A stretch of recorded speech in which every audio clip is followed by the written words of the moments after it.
testing, 1, 2, 3. Testing, 1, 2, 3. A little bit of reverb maybe as well. Yeah. Thank you. Testing, 1, 2, 3. Testing, 1, 2, 3. That sounds nice. Yeah. I like that. Yeah, thank you for the suggestion. Yeah. Because I was so worried because this one had a bit of static going on. Yeah. Testing, 1, 2, 3. Testing, 1, 2, 3. Make sure you're comfortable with it. It's all like.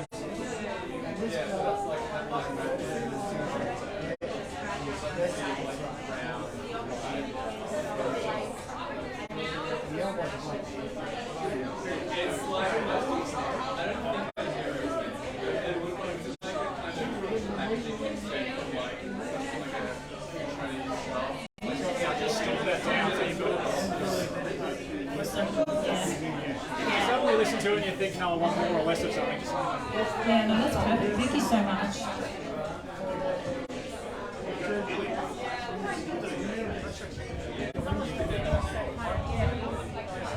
Yeah, I was going to say bonus for me.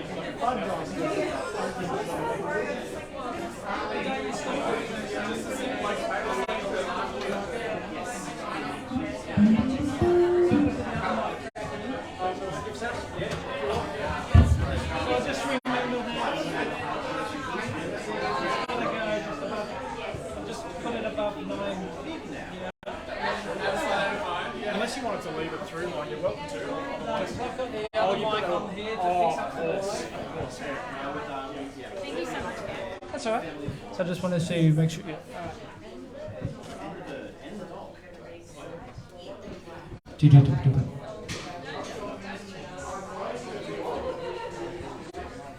And we're back again.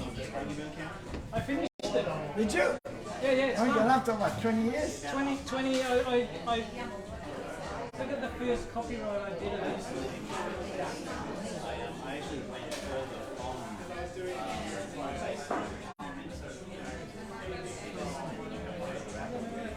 But I finished it. It's a proper book now. So it took me 22 years, 23 years to write it. Well done.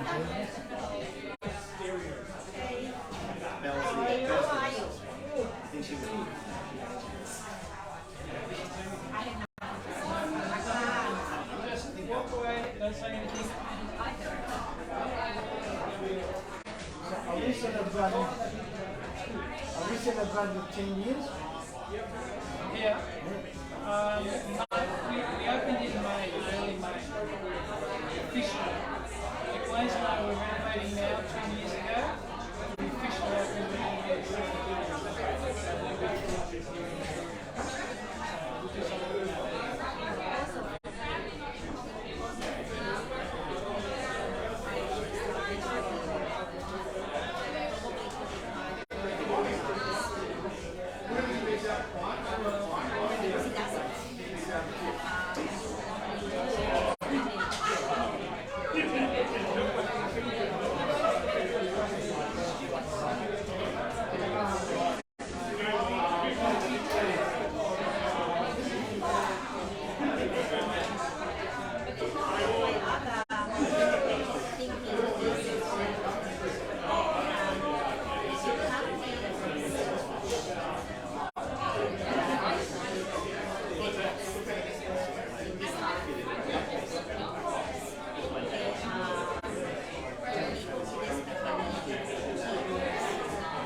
It's just a plane. Costume Canberra.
Are you going first, Seth? Yeah, you are. Okay. I'll leave that here.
Okay, everyone, can everyone come to the front and take a seat?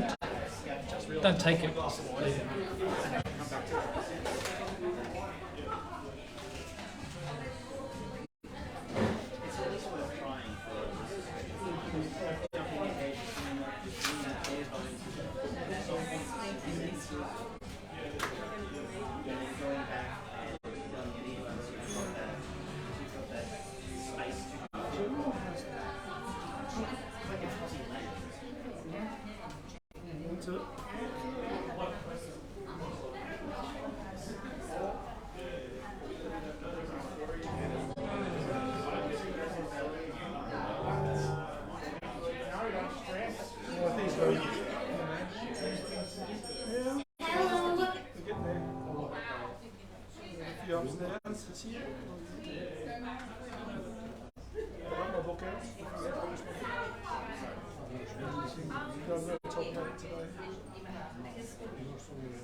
She's an actor.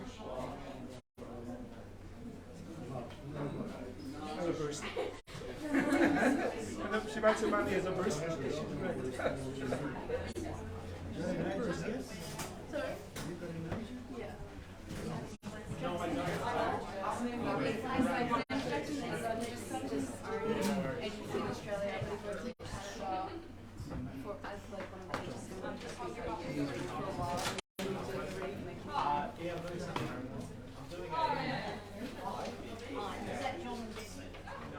Is this just Liz? It's just...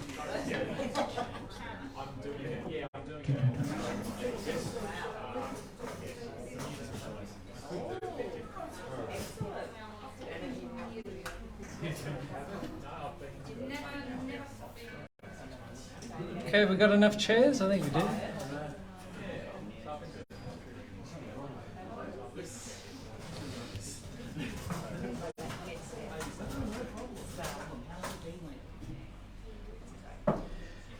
Okay.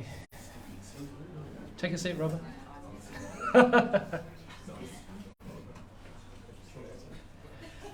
Welcome everybody to Busy Bird Publishing for open mic number 88, which, geez, getting on a little bit now, yeah. Nice to see some new faces here, it's great. And I'd like to just start, not on a downer, I'm not going to make a big thing of it, but I know a lot of you know that it was a big day for Busy Bird and big day for me yesterday. It was 1 year since Blaze passed away. So I'd like to dedicate tonight to Blaze because everything you see in this room and the feel and the community and just the vibe and the love in this room all came from Blaze's dream. Those who don't know, Blaze is here and pictures around. She is my wife. I was with her for 36 years and she suddenly passed away. And this was her dream. She always wanted to inspire and help fellow creatives follow their passion, and writing was her passion. And you know, when you're starting out and you wonder what you're going to do in life, she always wanted to be a writer and some kind of in the industry, and jobs are hard to get and all that kind of stuff, so you might as well just start your own publishing company and then you've got a job. So between her and myself, we go Oscar.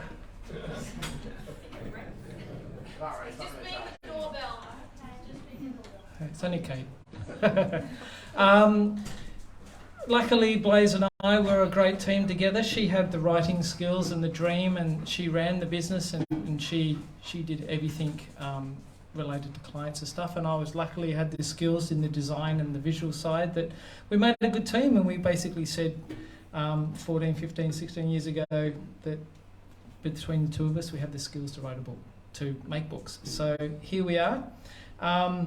So yeah, I'm not going to harp on about it, but a lot of you knew Blaze and you know the significance of yesterday.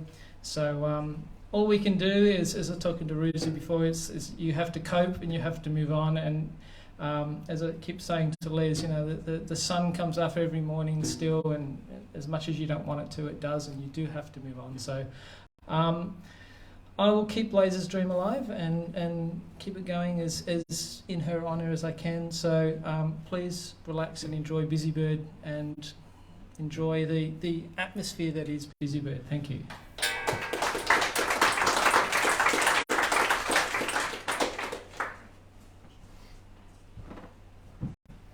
Hey everyone, I'm Les. So I'll be emceeing tonight. So most of you know me. I'm a very serious type of chap.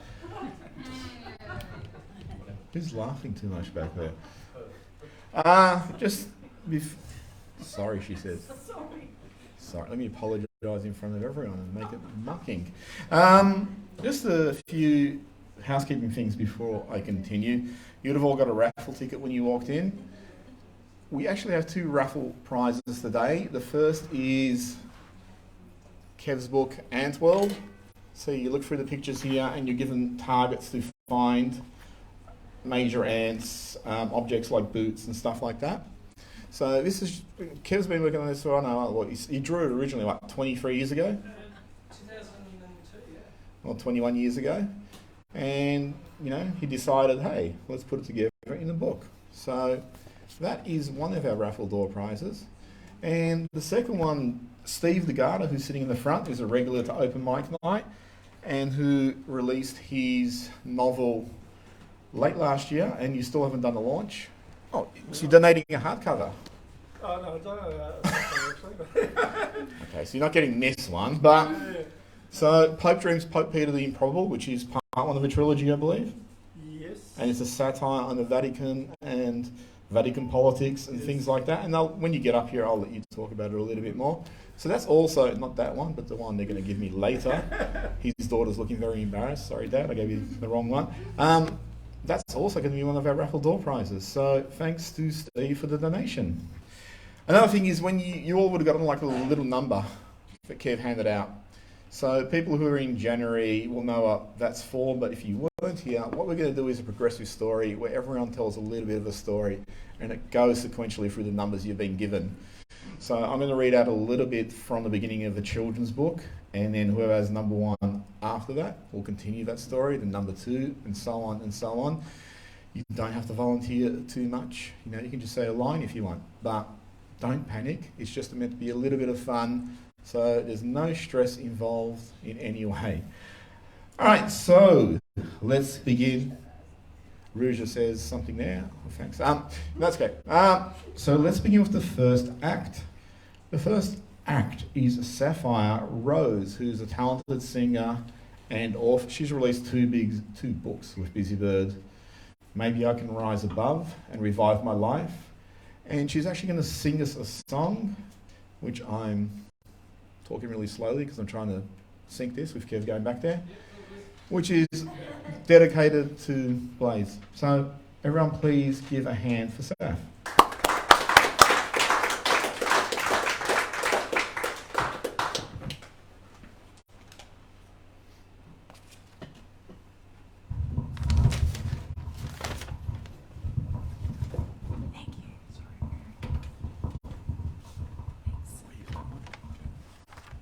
Hey everyone, my name's Sapphire Rose. I wrote this song about the pandemic originally, just for everyone who's feeling like they've lost a loved one and have lost pretty much everything and just felt completely lost with everything that was transpiring at the time. But I was invited to sing tonight for the 1 year anniversary, thanks to Les and Kev, very grateful. I just feel like this is very applicable to everyone who, endured that time period of the loss of Blaze. I also resonate this song immensely to my mother, who passed away 6 years ago. But just knowing that, no matter what adversity you face, that you're not alone, and many people go through it, and it's not a punishment, the losses we endure in life. If anything, they make us grow, and it's never the end. You'll always see that person again. So, without further ado, I will sing my song. I've got the lyrics there because I've been a little bit sick the last 2 weeks, literally bedridden, so bear with me. It's my first performance since Memo Hall with Rick Price last year, 9 months ago. So I'm, very scratchy, but it's my first rehearsal today, so bear with me. But this is for Blaze, Kev and Les, especially Kev and Les for keeping Busy Bird going, and we're very proud of you and everyone else behind the scenes. You guys have really done an amazing job and should be very proud of you. Thank you.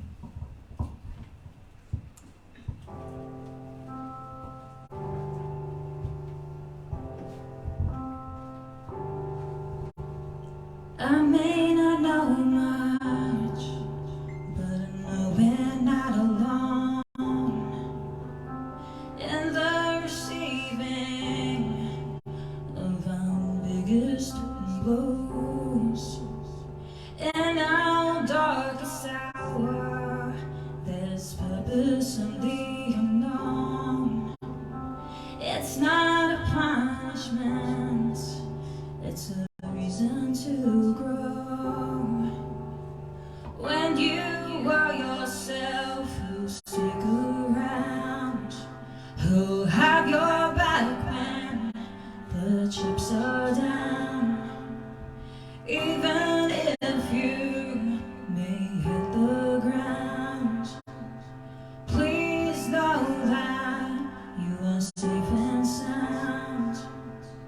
I may not know much, but I know it's not the end, and it won't be long until we meet again. I know all is paved with good intent, and you are not to fight by the money that you spend. When you are yourself, who'll stick around, who'll have your back when the chips are down. Even if you may hit the ground, please know that you are safe and sound. Please know that you are safe and sound. Surrender your fears, make the ego your friend, 'cause we all need love in the end. When you are yourself, who'll stick around, Ships are down. Even if you may hit the ground, please know that you are safe and sound.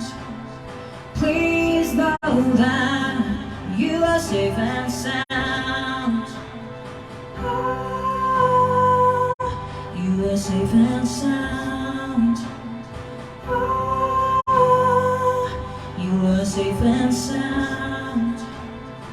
Oh, you are safe and sound. Thank you, everyone.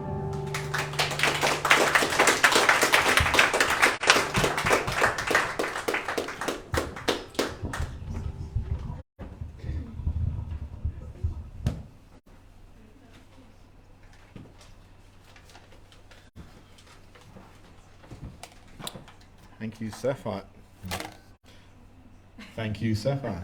It's like Batman without the suit. Yes, that's right.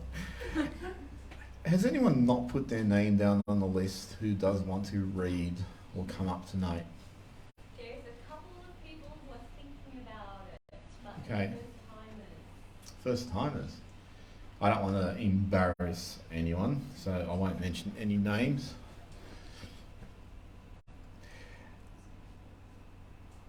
But put your hand up at some point if you want me to call you. Anyway, so I'm actually going to call someone who is a long-time comer to Open Mic Night. Before I do that, sorry, and this is not in relation to the person I'm going to call now, it's a little bit embarrassing. We do have a time limit for how long you can be up here, so we're going to go for 4.5 minutes. At 4 minutes, Shell will ding the bell once. At 4.5 minutes, she'll ding it twice. You don't have to stop mid-word, mid-sentence. You can finish what you're reading. You can finish the sentence, you can finish the paragraph. But please don't feel that gives you license to finish the next 5 pages. So that's just out of respect for everyone who is trying to observe the time limit.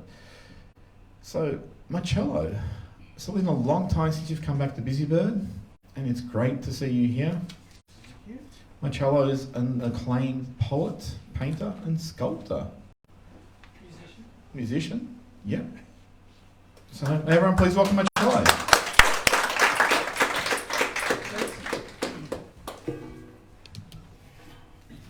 Thanks for the introduction. For me, it's very, very emotional tonight for many reasons. As yesterday was the first anniversary that we lost a great friend. To me, she was a bit more than that. Whenever I had problems, and I don't feel lightly, he was there. As a matter of fact, 2 weeks before she passed away suddenly, she rang me to say, if you need any help, you know where Kevin and I are. I'd lost my daughter-in-law, and my son I did months before, and left a little boy. The little boy loves this place, because when I used to have exhibitions, used to be coming here, and I always remember one day that he was standing there, and I can see him there, and so I'm not quite. And there was Blaise, looked at him, he said, William, you belong here. And this was reminded to me on last Friday. I had a meeting with the State Minister for Multicultural Affairs, who used to come to an exhibition at Colin Brooks. Also, the Federal Minister for Multicultural Affairs used to come here my exhibitions, Andrew Giles, and they asked me, so I'm sorry, sort of I took too long, but I feel that I deserve this, that I deserve to have known a great friend, but I'm also very proud to have known her and privileged. And the same goes for the Kev, because if I 8 years ago, I not met Kev or Blaise, I wouldn't have achieved certain things. Thank you very much, Kev, and thank you very much, Blaise. You're looking after us. You are with us. Okay, so in 2017, we're talking with Blaise about me doing another book and new illustration and so forth. So one day I wrote a poem with illustration, and we decided that that was going to be in the book. I just got it out. It's called Drawing Conversation. In fact, what it is, I've just finished a drawing. I looked at it and said, what's this all about? What are you trying to tell me? I mean, you've got a message for me. What's your message? And this is what? My whole body is dissolving. I am losing consciousness. I get lost in a sensuous dream. No real awareness. Just sensation, containment, abandonment, absolute rapture and lust. I feel desired and special, beautiful and female, so complete. Inside and outside my body, I have this magma, this diffusing feeling on my solar plexus. The two energies merging together. My whole body is in flame. That's melting even my skin. And that was the drawing that we had decided. And then, sort of, have I got another 2 minutes, 2 seconds? 30 seconds. Fun? 30 seconds. Yes. 10th August memories. On the coach's bench, from night till dawn, we were coiled like two teenagers at their first encounter. What did we do? I don't remember anymore. Might be a faint memory of distant fireworks in the night. But we woke up very tired, with a big smile on our faces. Thank you.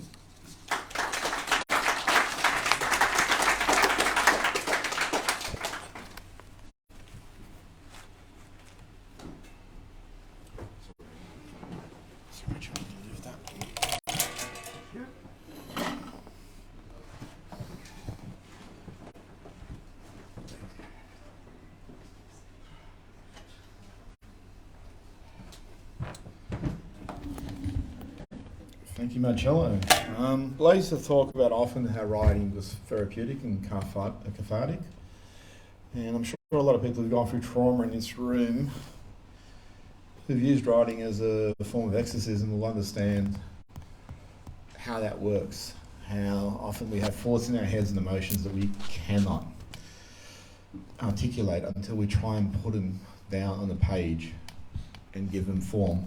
Sorry. Thank you. Excuse Oscar, who did a little lap of the studio there. I'm sure everyone noticed. Remind me of the story I was telling Kate. So, just actually going to acknowledge that Kate, standing at the back there, has come in and taken care of the bookkeeping since Blaise passed on. She's been totally awesome. I know that no one, when I was here previously, no one wanted to do the bookkeeping, and Blaise had to do it just, because someone had to do it. If it was left to me, the place would be bankrupt. So she came in, took charge, and she's given order to the entire place. So thank you to Kate. And she's brought her son, who's a fan of Oscar. I do recall Blaise and I used to walk Oscar, and we used to go around the block, and there's a cafe there called the Weary Bears. Anyone been to that? And they leave out a dog bowl of water for the dogs who come past. And we were walking past once, and Oscar looked at the water, and we just stopped thinking he's going to take a drink. And he took another step and he peed in it. And then he turned to me and Blaise, and he was like smiling, like, "Hey, did you see what I did?" And we just got out of there really quickly. So it's an Oscar story. So, next person I'm going to introduce, Steve DeGarda, is a talented writer, aspiring comic, stand-up comedian. Written his first novel, which is part 1 of 3. So I'll let Steve come up and do the talking. Steve, everyone please welcome Steve DeGarda. Thank you very much, Les. I guess while we're on Busybird's stories, this is what brought me to Busybird about 4, 5, 6 years ago. Around 2017, 2016. This is my novel. It's just been published last year. It's called Pope Dreams, Pope Peter the Improbable. Now, this book was a thought bubble in 2005. And how it came about is in 2005, if you don't know, is when Pope John Paul II died. And there was a lot of news stories going about. And one of the news stories said that you don't have to be a cardinal to be the Pope. And I didn't realise that, even though I've been a Catholic and I've been involved in the Catholic Church. I didn't know that. And I thought, well, how could the cardinals possibly choose someone who was not one of them? And the only thing I could come up with was divine intervention. So that's where I came up with the idea where the cardinals would have a dream and they would see this particular person as the next pope. And this person was not a cardinal, he was not a priest, he was not a bishop. He was actually a married father of 6, living in Dublin, who was about to have a vasectomy. So, so that was the thought bubble that started the book. And then it sort of progressed from there. And I didn't actually start writing anything. I had the idea in my head and I had the characters sort of started playing out. I had all sorts of funny stories about the dreams, what sort of dreams they might have. And it wasn't until 2011 I started writing it. And I sort of wrote the first draft in 2011. And in that time too, I'd been involved in the church as a pastoral counsellor at a few parishes.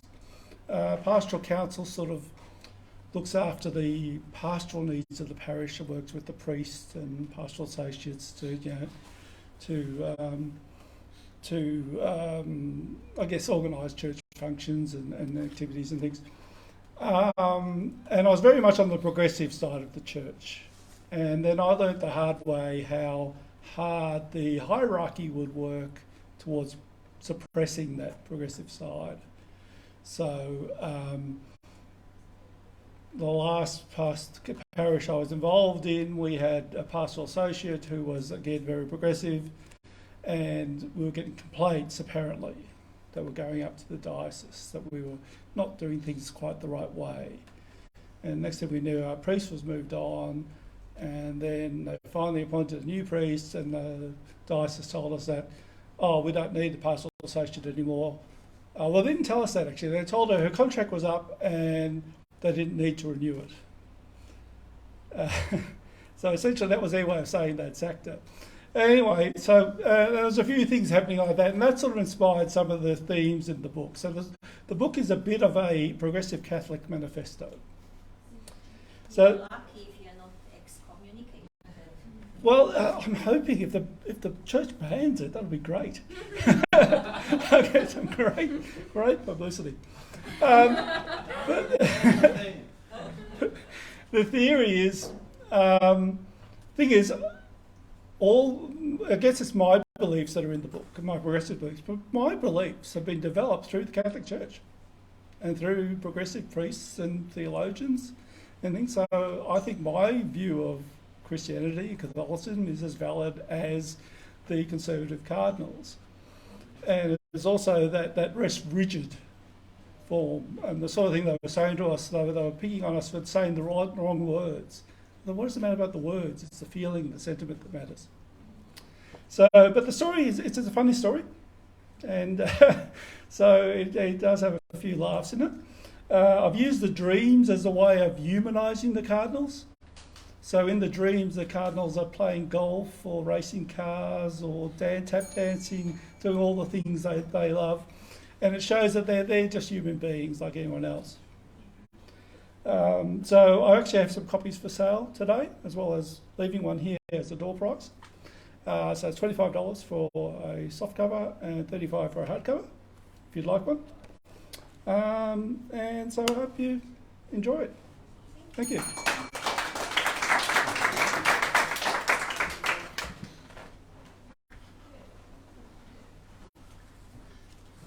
Sorry, official sort of team huddle there to happen at the back there, so sorry if that was a little bit disruptive. Thank you, Steve. So how are you going on the second book and the third book? It's in my head.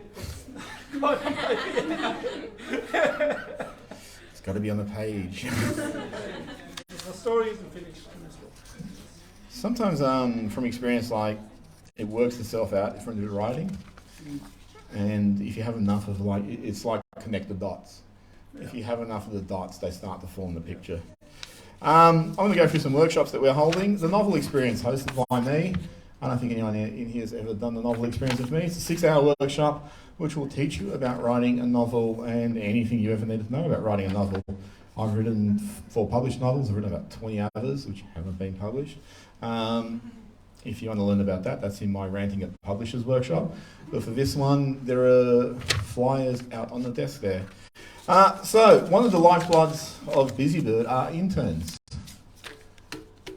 So someone's gotten really embarrassed. So when we started up again last year after Blaze passed away, I said to Kev, we've got to start getting the interns in here again. And then after the interns had come in, I said, Kev, we've got to start getting the interns out of here again. No, I'm kidding. No. So we've got a lot of talented interns last year, one of which is here, who I'm looking straight at, Taylor, who is there all in black and foreboding. And yeah. And yeah, very talented. And she did the layout for Oscarisms, which, is Oscar's book, and she rejigged several other books like Journey, Experiences of Breast Cancer, and Below the Belt, Experiences of Prostate Cancer. So, and she actually helped us quite a bit in terms of getting stuff that we wanted into print on different avenues to put that in circulation. So thank you to Taylor.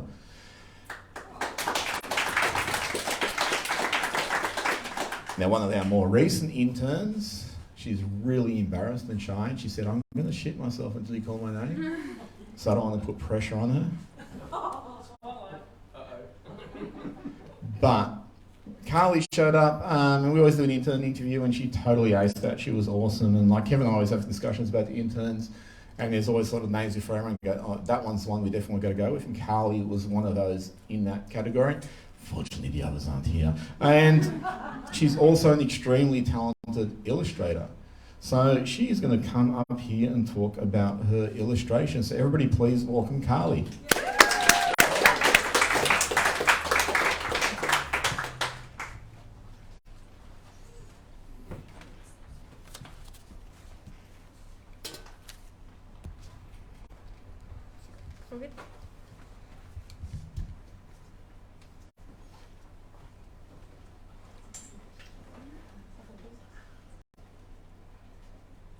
Hopefully technology is good today. So hi, my name's Carly, like Les said.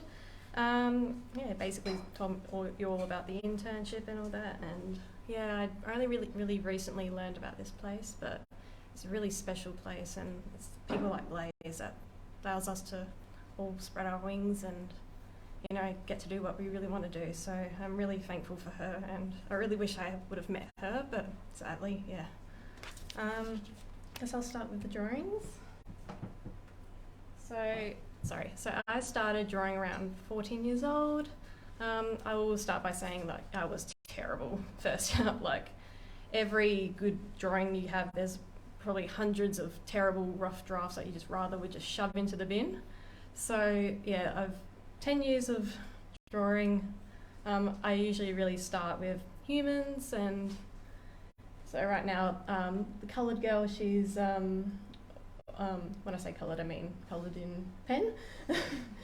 She's for one of my novels that I'm working on at the moment. Sadly, I'm a little bit busy at the moment to continue with writing, but hopefully I'll get back to that soon.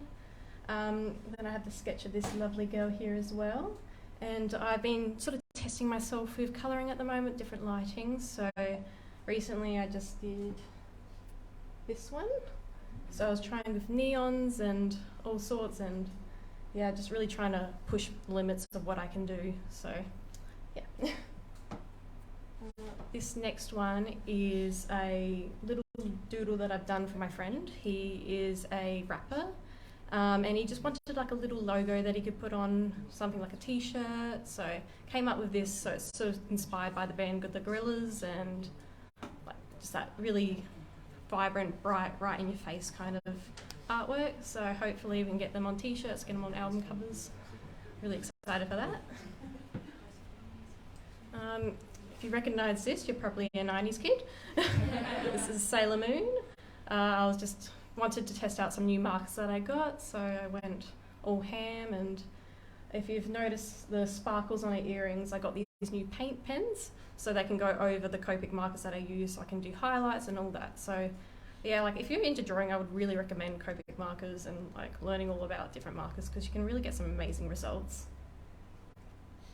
I will start by saying that the girl with the pink smoke spewing out of her, that was done in 2020, so it's a little bit old. I'm a little bit like, ugh. You know, like, ugh. But you know, you got to show that you've grown, so that's that. And then these ones with all these boys doing footy and soccer, that's from 2016, so that was when I was in year 12. Still quite proud of them actually, so it's good to look back and be like, oh. I will also say that I am a big nerd and I love cats. So during high school I did a lot of big cat drawings. I really love lions and tigers and all that, and I'm hoping maybe one day to publish a book for children's, like maybe girls 8 years old to 12 years old, about cats. Be really cute. Yeah, so this is like a concept drawing. What I was sort of thinking would be like a front cover kind of situation. Yeah, I just thought it was kind of cute because it's all about like magic and cats and witch cats. So it's a little potion bottle. This is just like a landscape. I don't know what else I can say. Yeah. I didn't realise this, but that's a paw. That's a paw of a cat. That's not a fox. My mum was like, "Why did you draw a fox?" I've just done that really badly. I'm sorry. And this is my last slide of the night. But basically, with Busybird and everything, I've been lucky enough to have the opportunity to illustrate for one of our authors, Naomi Rosshorn. So watch this space. It's going to come out with a new children's book soon, all about horses. So yeah, really excited.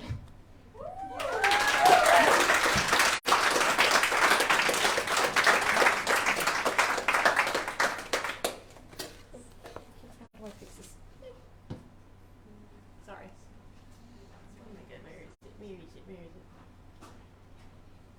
We don't need it that desperate. God, you've broken everything. Watch this. I don't know either. Help, Kev. Kev can take care of it. So thanks for mentioning Naomi's book. That we actually signed an NDA where we couldn't mention it anyway, and you've just spread it out all over Facebook Live. So that's all off. It's done. It's finished. No, actually, so Carly, when she came and did the internship interview, she showed me illustrations, and I looked at them and I thought, yeah, they look great. I don't really know much about illustrating. I just, I look at some and think it's cool. But I got Kev involved, and Kev really liked them. And then we did have a client who came in and wanted her third book illustrated, and just understandably, we have a huge backlog since, everything that happened last year. So Kev didn't really have time to illustrate.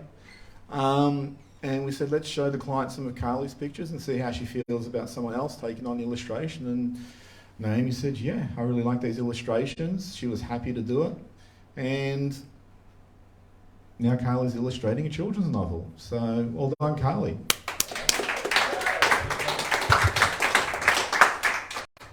And I don't want to promise anyone riches working in this industry. It would be great that it happens. It does happen to some people. Hasn't happened to any of us quite yet. But it does show you that if you pursue what you want and you want to try and get yourself out there are avenues and you will make it. And I think people who are creative, they really need to satisfy that urge to have a narrative voice. Because when you just stock it all in there, what good is it? That's my deep and meaningful speech. Thank you.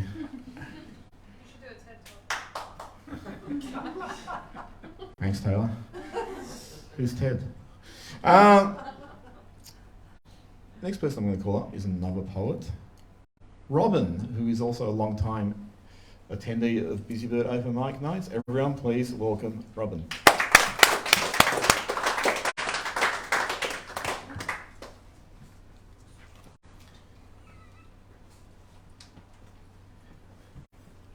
Well, we'll have together, isn't it chummy? I think his time's up, Shell.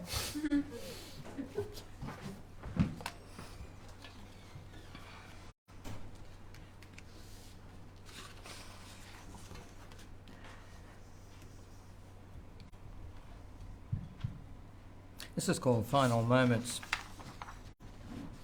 Wave after wave of the acrid fumes had drifted across their prone bodies. Eyes streaming, throat constricted, intense pain racked her entire body. Her limbs had finally ceased trembling.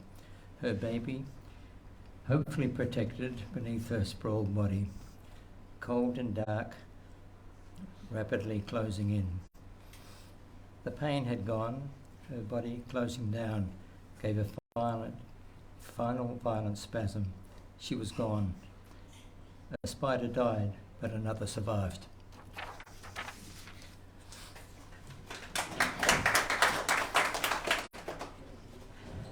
As I stand on the cliff top at Santa Monica, taking in the sweep of the ocean, I notice directly below me a line of double-storied, stuccoed houses in washed-out shades of grey, stone and sand, wedged tightly beneath the cliff, the road and the sea.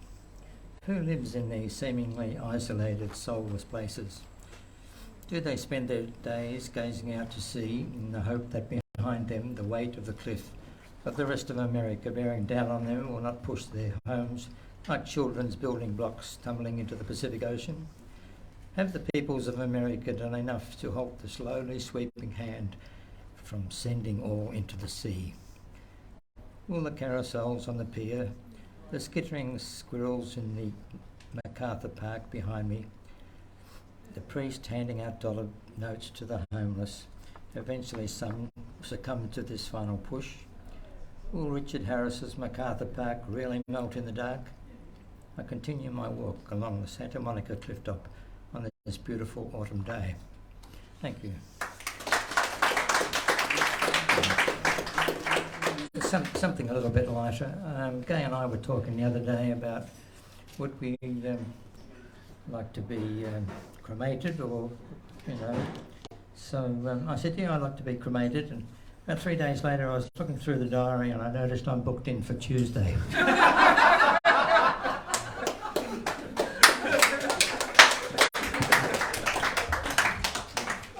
Thanks, Robin. When I die, I want to be stuffed and just left here doing this. You can see me every open mic night, slowly decomposing. That's a cheery note. Thank you. By the way, Steve, you have books to sell, so, and I just want anyone to know, like whoever's done a book with Busybird, you're free to come here and, you know, tell people, hey, I have a book for sale, because we have quite a few authors in the audience, and the reality is, as an author, you should be flogging yourself, or maybe that's not the right euphemism, but you should be trying to sell your books as much as possible. Ruja, I have Mishko's name down. Is he going to come up and... No, so you just put his name down? I don't think... Oh no, that's just as him being here. Okay, all right. But I'm going to call you up. So Ruja released a book of her own poetry last year called Petals. And you're now going to do a Croatian version. And I'll let you come up and talk about it. Everyone please welcome Ruja.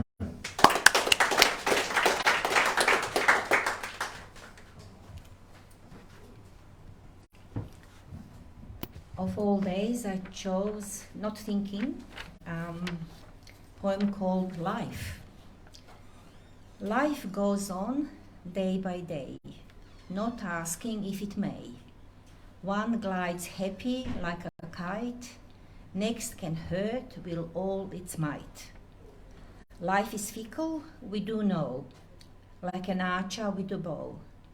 Love and peace we all yearn, yet we suffer, hurt and burn. Which arrow will you get? I think both. Do not fret. Like a ball, it throws one from ecstasy to heartache, from despair to hope, until it's bored, till it's done. You make your own way, they do say. I would like to disagree.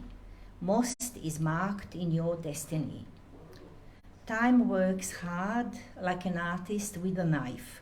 Nick here, cut there, scrape here, polish there, to create a unique piece, your, his, or my life. Happy or not, we all walk the line, at times limping, getting or giving help, till our own final dot.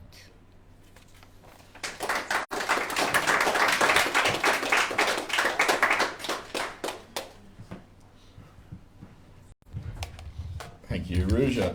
Another workshop we're having is Kev is running a photography workshop. When I get to it, on May 13th, 10 a.m. to 4 p.m. It will be here. Kev, what will you be doing in the photography workshop? Everything. There you go. Anyone got a camera that don't know how to use all the buttons on it? Yeah. Well, that's an enthusiastic response. Thanks for that. Thank you. Gee. Everyone's too afraid to use the buttons and all the different things that are on the back that you should be using because everyone's too scared to use them, and I'll show you how to use them. Plus I'll teach you how to improve your photography by using your camera better and then actually how you see images better to capture them better. So it's a full technical thing, and we'll go out, we'll do some testing and some playing around, and we'll look at results and stuff, and it'll be very valuable. Your photography will be a lot better by then. Just to say, I have done it, it is well worth it. There you go, the bookkeeper. No, so Kev's an amazing photographer, as you can see from his Walk With Me book, and also, you know, a lot of the covers, you know, Kev took pictures of authors and so forth. So 35 years of experience and artistic flair and talent. So if you're just standing there taking a picture with your camera and not using any of the facilities, you're really underusing that as a weapon. I'm actually going to introduce someone. So it's actually a little bit of a surprise. So obviously after, geez, I just keep mentioning, sorry, Blaze passed away, we had to work out how we're going to go forward. And we started to break down Blaze's role and go, okay, you know, Kate can do the bookkeeping, I can do some of the client stuff, Kev can do some of the client stuff, but there's elements of that neither of us could get anywhere close to. So we're actually fortunate enough, and this is an exclusive for everyone here, so no one else has heard this. We're actually bringing someone on who formerly worked at Ingram Spark. She's been in the printing business for what, about 110 years? More so. Yeah. Publishing and then printing. Shh, don't spoil my surprise. I wasn't pointing at you. So Debbie Lee has worked in printing and publishing for a lifetime, knows stuff that Kev and I could never even grasp or touch. Whenever we've had problems with printing and that, we've just gone straight to her and she's been able to provide solutions. Did you want to get up and say something, Debbie? So everyone please welcome Debbie Lee.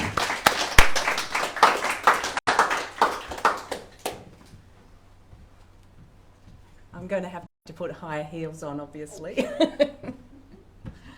Thank you very much. This is very impromptu, but I have been talking to Kev and Les about coming along and helping them because we worked so closely together, and Blaze was one of the very first publishers I met when I took on the job at Ingram, which was 9 years ago this month. And it was just from the beginning. I was learning from her, from what you do, and how the indie publishing market has just become this kind of organic groundswell that's given me energy. I came from a publishing background, but I was mainly publishing academic textbooks. I moved into a print environment, but really helping indie authors and indie publishers produce the wonderful books that Busybird so beautifully exemplifies is where my heart is. So I've quit the day job as of Friday. So now I'm sort of free, and I've been, as I say, I've been talking with Les and Kev to, you know, about how I might be able to help, and I just think it's going to be a match made in heaven because I love working with authors and I love just, you know, building a really great business that is doing so much for the community and anybody that's creative. And I hope that my own creative juices do sort of start to swell and grow, because that's really where I come from, you know, as a kid. So I keep going back to the poetry I wrote when I was very young. And, you know, just sort of, I think what happens to us as we age and we lose touch with that. And I feel like what Busybird does is help people get back in touch with their creativity and really give it an outlet. And to have a book at the end of, you know, so many years of aspirational yearning is it's tangible, and it's so important to, I know, freeing up that sort of creative spirit, and it makes everyone so proud and happy to share. So I'm really just delighted to become part of the Busy Bird team. It'll be kind of fluid. It's wherever I can help, I will, and I'll be bringing authors to Busy Bird and working with the authors that are here, and hopefully it'll just gel, because it just feels very natural. So thank you so much, and thank you to you both for, welcoming me. And to Kate. I just want to say something quickly. When we lost Blaze and I kind of lost my way a bit, and you talk about having signs or things that give you energy and direction. After Blaze passed, Les and I said, well, how do you replace Blaze? You can't replace Blaze. And I said, well, who in this world could sit in that office and do what Blaze does and have that passion and that feeling and that vibe that Blaze had? And we both looked at each other and went, Debbie Lee, at the same time. And we went, oh, shit, that's kind of weird, We're kind of, all right, we thought of her, but she works for Ingram, full-time job, she'll never come here, whatever. And I swear I did not contact her. Out of the blue, about a month later, she rings me and goes, Kev, how are you going? Good. She goes, I'm not really happy at Ingram. I'm just wondering, could I work with you guys? And I'm thinking, when someone falls in your lap like that and it's just meant to be, you can't ignore those kind of things. So I think you're perfect for it. So.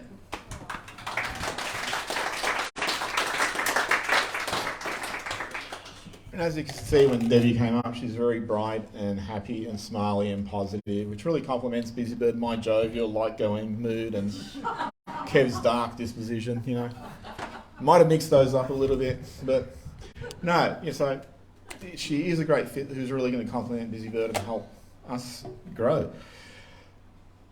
I am now going to call up someone new, and it's one of Carly's friends.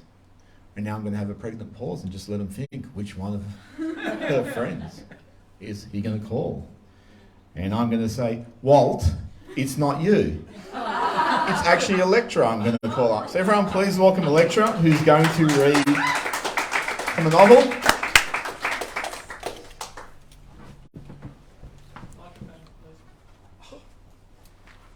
They do know how to move the microphone, don't they? Oh, I don't know. It's too technical. It's too big for me. All right. So a scene I'll read is actually a little bit later in the book. So I thought I'd read a little blurb I write.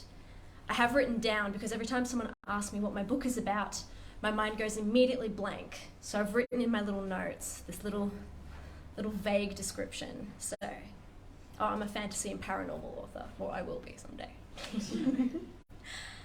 A man enters a parkland as bitterly as he comes out. When he does come out, he is thankful to be alive, but irritable at the idea that he is expected to share it with his newly adopted daughter and a monster that stalks her. Robert Shanley made a bad deal and now must pay his side of the bargain. He never felt he was meant for fatherhood, not even when he married sweet and hopeless Anne. Robert has a big job, and the child is proving much harder to control than he anticipated. Who would have thought that the monster was the least of his worries? All right. So this moment is the day after he's got this adopted child, and now he's trying to explain to his wife how that happened. Robert sat with his coffee mug close to his face. His dear wife Anne sat across from him in his favourite armchair. She had a spatula in hand, ready to wield it like a knife if he gave an unsatisfying answer to her questions. Anne was 5 years older than him, but her temperament was that of a toddler who was one mistake away from bawling. They had tried for a few years to have their own baby, and would have continued if there was any eagerness left. Robert's performance was lacking, but only because he had felt that it wasn't meant to be. Maybe this was the cost of the wish he had made. He accepted then that he wouldn't be a father, and was even pleased with the thought. However, Anne looked to adoption and was determined to change her husband's mind. If she couldn't have a baby, she would find them a child that needed all the love she was desperately willing to give. "Why, Rob?" she said.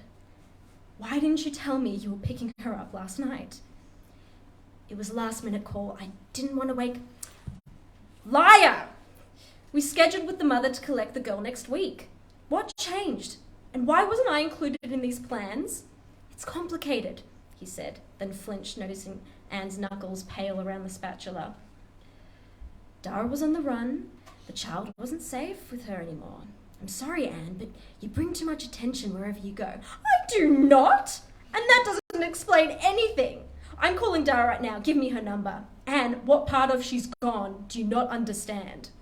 So she just came out of the blue and left the child. Robert cleared his throat, noticing the little one's presence.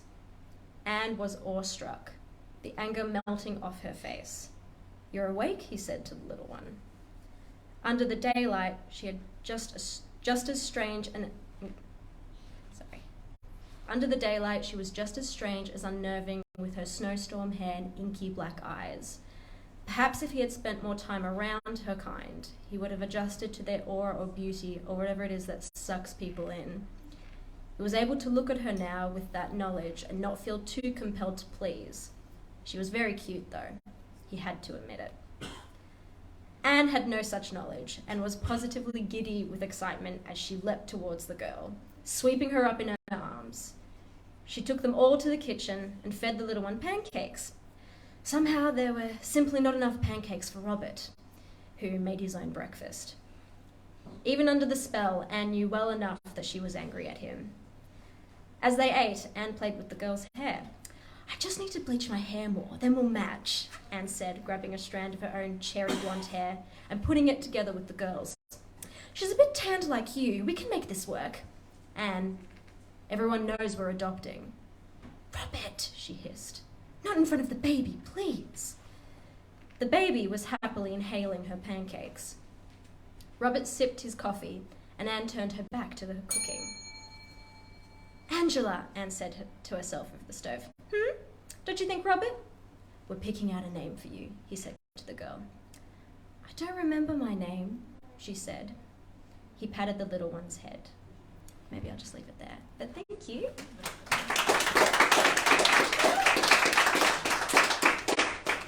Wow, 12 years, that's the biggest thing I've ever heard. The Titanic was sinking or something.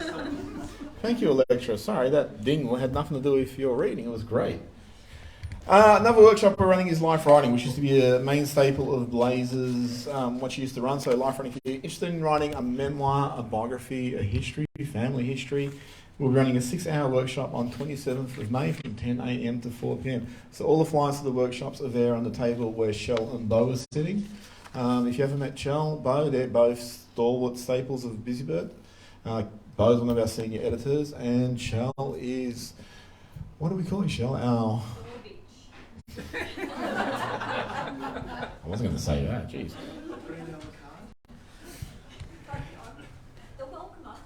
The welcomer.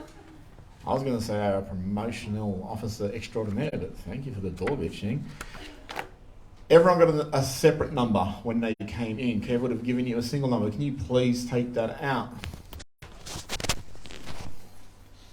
So people who are here in February will know what this is about, and people who weren't are going to learn. Is anyone really gun shy under pressure? Surely you're not gun shy, lecturer. You just came up and wowed the room, and you're like, oh no, I can't talk in front of people. You might have been able to say that 5 minutes ago, but not now. And one of your other friends. So look, there's no pressure here. What I'm going to do is I'm going to read the opening to a story, and then whoever's got number 1 has to improv from the point I leave off, and whoever has number 2 has to improv, and on and on and on. We're not asking you to do, 5 paragraphs. It's just a simple sentence or a single paragraph. It can be as jokey as you want. It can be as serious as you want. There are absolutely no rules to this. Don't feel any pressure. Don't feel that the eyes are on you. It's like, I've got to produce. You can say anything. Just have fun with it. That's what we're here for. So the first time we did it last month, this is Kev's brainchild. It was a lot of fun and a lot of laughs. So just have fun with it. So I am going to read the first paragraph from a book called, which part are we reading from? Start up to where she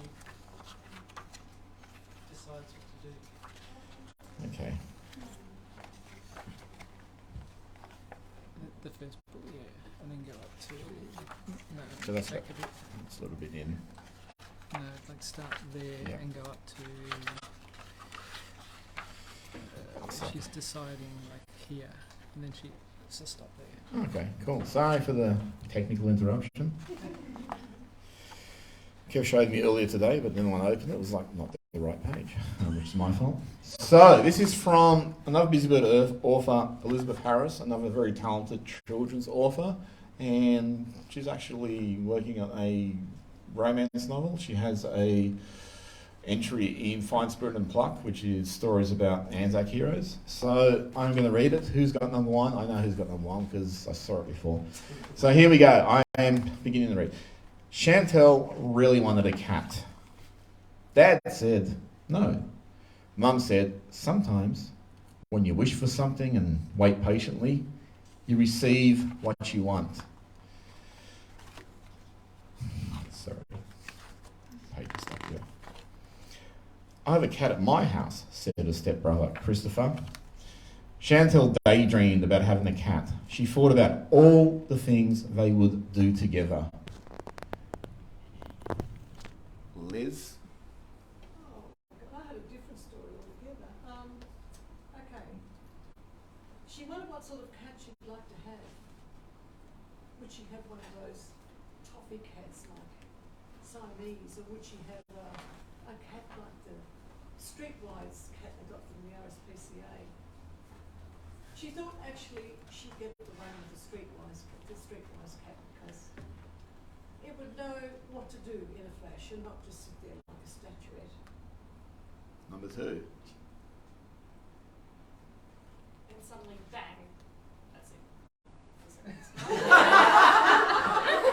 Well, this turned dark quickly. Number three. Number 3, he lost his number. No, that's you. Number 4. Number 4. Alright, number four. Number 4. Number four? No, I'm not number 4. Oh, three. Is there a number 3? Is there a number 3? Yeah, Mishko No, is Mishko. number 3, but he's not This going to one, say no, this number 4. He doesn't like cats anyway. Number 4? Gay's lost her, so she could be number 4. Okay, number four. No pressure. Oh. Okay. Could somebody, Where were we at? And suddenly bang. Bang. Suddenly bang. It's about cats apparently. Yeah. Yes, they're very nice creatures when they're sleeping. I just recently had a problem with a cat leaping on me in the front garden after hours. It's a friendly cat.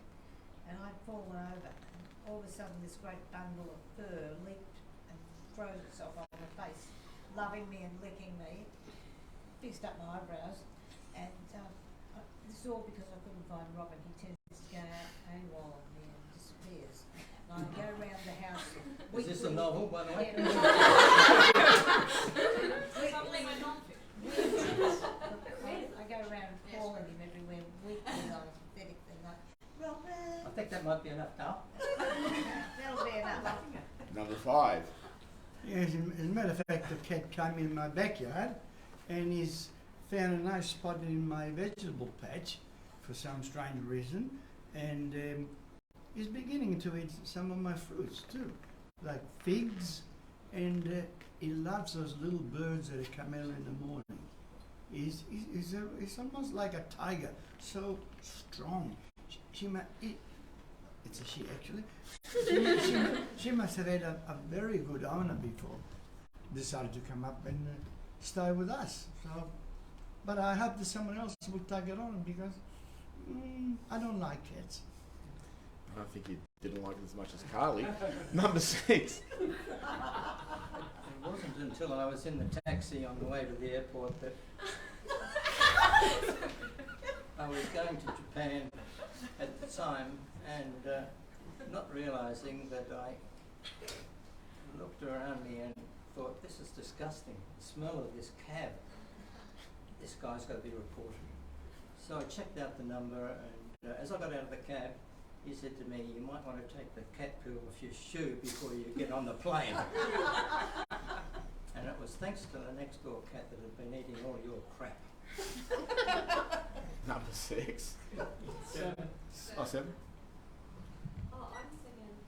That everyone had forgotten that Chantel still did not have her cat. And there was this sudden bang, and then the family realised that the sudden bang was Chantel throwing herself on the floorboards in a tantrum and banging her hands, saying, I want a cat! My brother's got a cat! I want a cat! But not just any cat. I want a Bengal spotted fishing cat. 8. That's what I had. So I gave her the cat and said, here you go. Oh, that's explicit. No, shut up.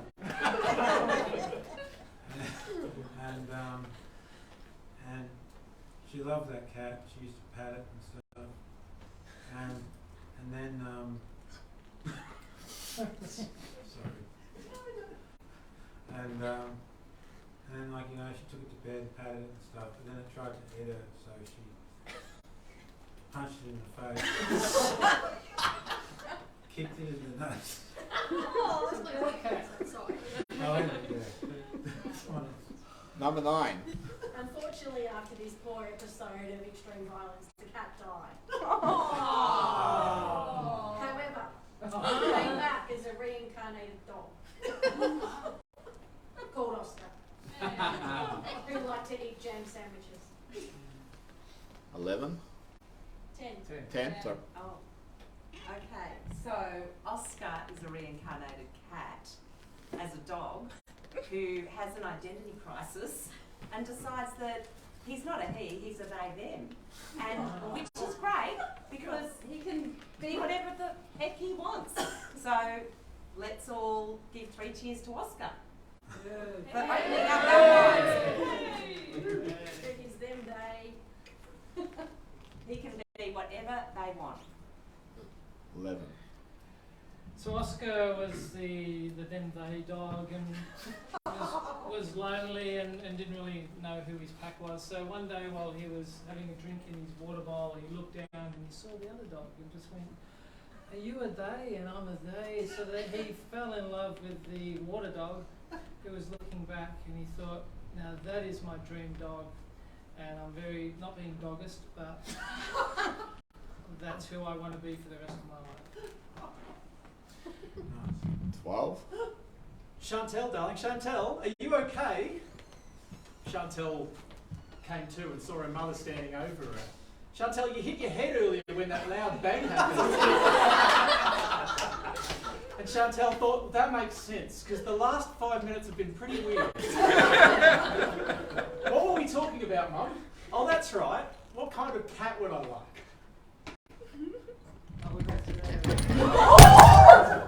That's the bang.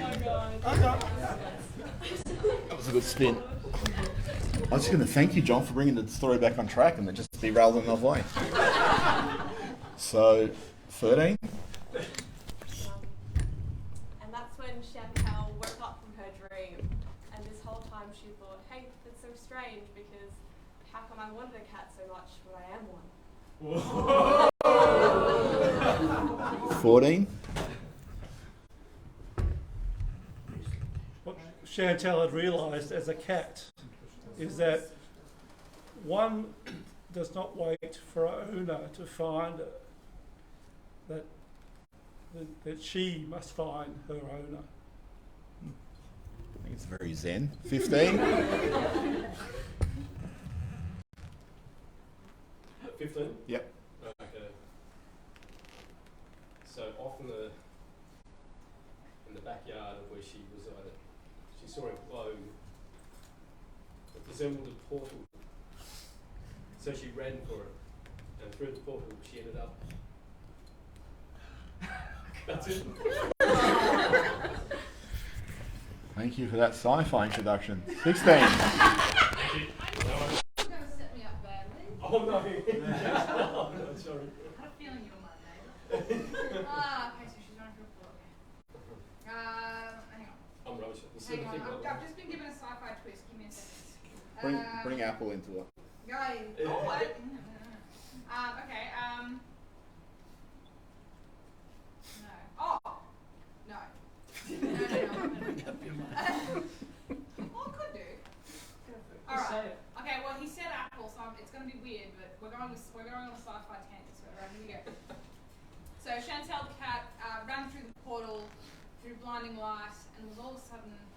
surrounded by not mice, but mouses. All of different colours, because that's what new iMacs are. They're all different colours. And then, no, I've got no idea. They're all different colours. That's as far as I'm going. You said apple as far as I'm going. Next. The cat realized that that was absolutely mad world. So she came out of the portal and she said to Chantel, I am the one for you. I am Blue Russian and my name is Rosie. I will love you forever. That's nice. How many numbers was there, Kev? I went to 24. All right. Who's after that? 17? 18. That was me, 17. 18? I've got nothing actually. I'm blank. You say Anne. You say Anne. It was all a dream. It was all a dream. Yeah. Twice over.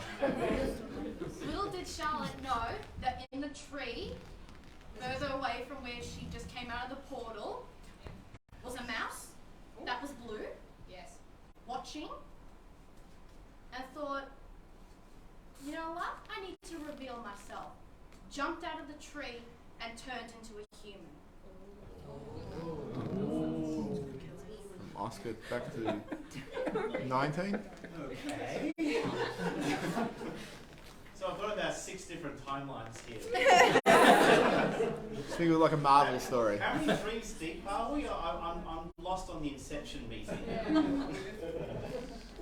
Okay, so the mouse turned into a human, was it? Yes. And Chantel's still a cat and has come out of the portal. Okay. Right, okay.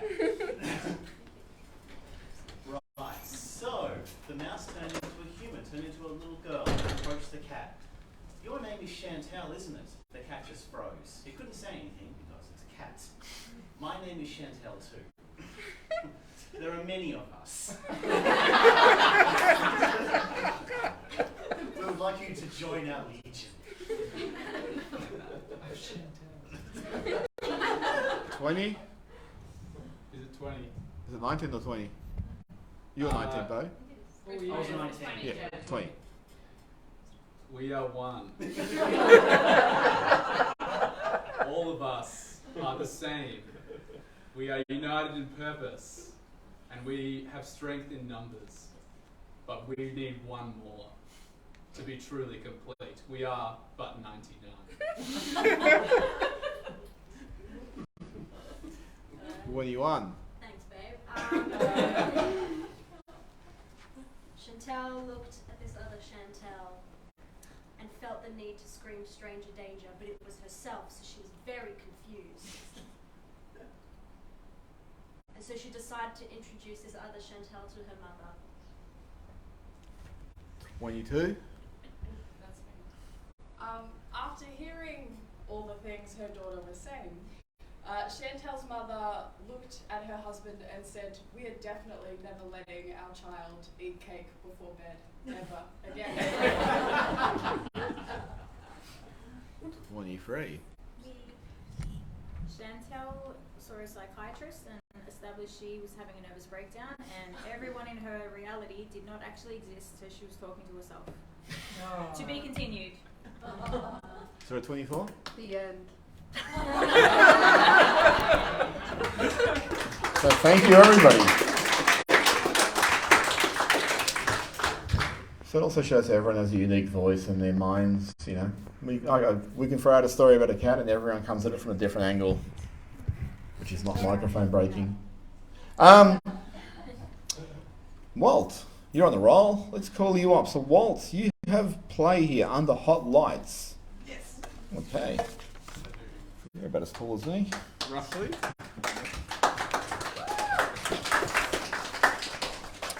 Hello. Last night I did a solo improvised performance in front of a similar number of people, and I think I'm more nervous for this. So this is a reading from a play that I started a few years ago and then wrote a lot of during COVID lockdowns. It was sort of about trying to understand who a theatre person is when they can't be in a theatre. So it's sort of about myself, but there's a bunch of different voices that come through as the character who's kind of me tries to work out who they are and mostly tries to run away from who they are. So they put on a bunch of different characters as escapes, and this is one of them. His name's Bobby, and he's a bogan.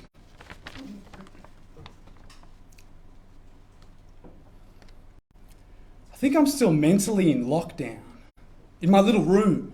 I'm still playing these weird little games with myself, like, will I shower today? Because those were the only sorts of games that I could play last year, and without them I would have gone mad. But I need to play the real game now, where checkmate means I've lost something. But I can't. I say to myself, I just don't like real games anymore. But really I'm just knocking the king over so that nobody else can. And I'm doing it at home so nobody can see it happen. It's really hard to know what it is I actually want to do when everything makes me so fucking worried. My housemate said to me the other day, Bobby, you should do your dishes a bit more. And I just said to myself, no, actually I don't like living with housemates and I belong on my own and nobody understands me because I was uncomfortable. This is what the shrink keeps telling me. He says, Bobby, you're basing all of that justification on feeling uncomfortable. And because most things that happen to you make you feel uncomfortable, you can apply that reasoning universally. That really cooks my noodle. For example, my local shops have this new thing where the scanner at the self-serve checkout has a little camera and it checks to make sure that your fruit and veggies look like whatever button you hit on the little screen. So you can't put through your $25 a kilo garlic as $2 a kilo pears. If it thinks you've made a mistake, it stops you from putting more stuff through until the attendant comes over and approves it for you. And they always do. They come over and I'm going, yeah, the machine doesn't like my avocados because I put them in a paper bag and the scanner can't see them because they're in a paper bag, and they've already approved it because they don't care. They don't have the time to be investigating everybody's avocados. But I really hate having to ask the attendant for help, so sometimes I go to the shops near my old place instead.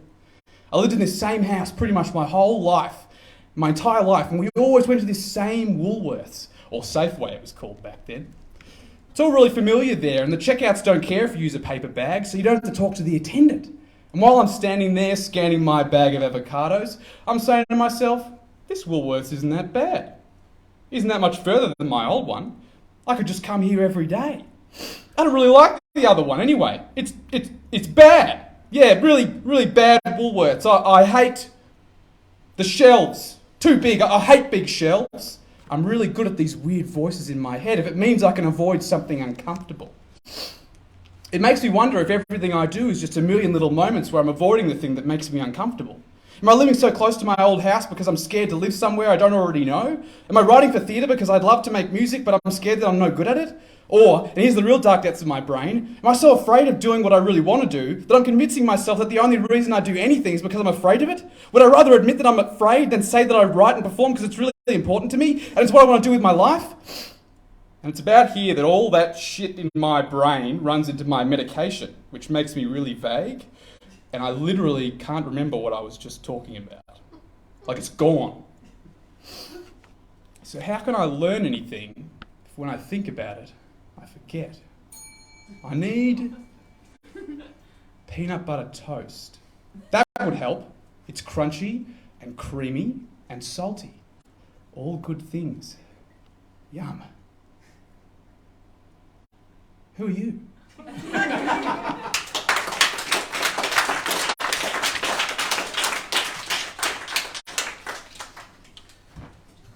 Thanks, well, that was a great reading. I don't know why you were nervous. I've only got a handful of readers left before I start calling them up. Is there anyone who wanted to come up who didn't put their name down? No? Going once? Twice? Okay, cool. Another long time come up to Busybird open mic nights. Gay. Everyone please welcome Gay.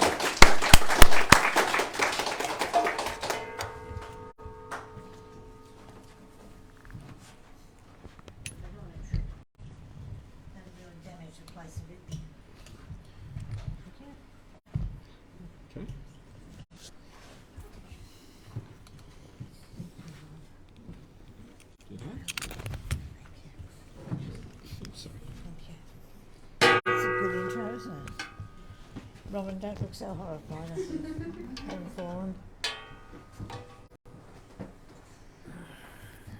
I'd just like to read a couple of poems to you that I may have read some of these before, one of these before, but here we go. It's come the time that I dread. My bathers are lying on the bed. They look so innocent and sweet, but they challenge me to a defeat. It is a war, no more, no less, and I have to come out victorious. I have to put my bathers on. Everyone else is up and gone. I puff and struggle and turn quite blue. It's like fitting an elephant into a shoe. Over my tummy, but how to squeeze my bottom into something as small as these. I throw myself upon the bed and my face is really getting red. I push and pull and breathe right in. I'm beginning to think I'm going to win. Over the shoulder and all tucked in, but there's lots of me up under my chin. Oh, what a relief, the bathers are on. I look in the mirror to see how I've gone, and that's when I give a horrified shout. The bathers are on, but they're inside out.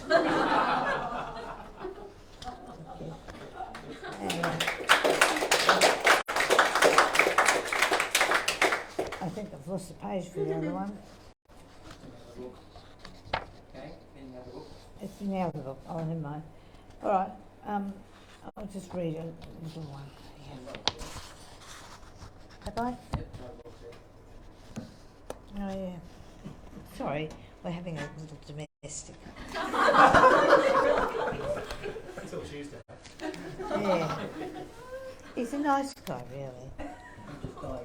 What are you doing? Nothing now. You'll be in trouble. Right. Oh, jeepers, I should be organised. I was.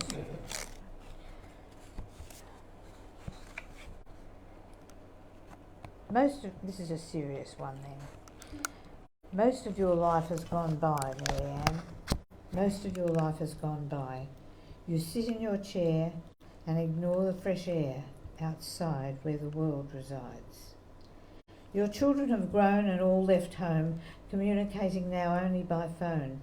And while you sit in your chair, complaining that life's not fair, most of your life has gone by. Most of your life has gone by, Marianne. Most of your life has gone by. You're suffering, you say. You're oh so tired and ill, but with solace in only your blanket. Most of your life has gone by. Most of your life has gone by, Marianne.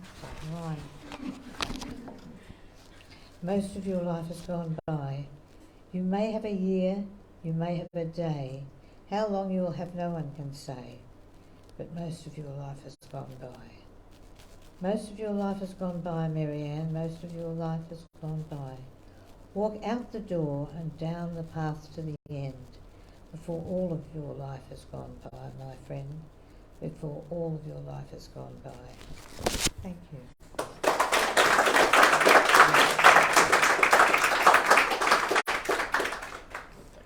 I should put in a complaint about things that are not put together. Thank you. I haven't been drinking either. I have, so it's good. Okay. Yes, thank you.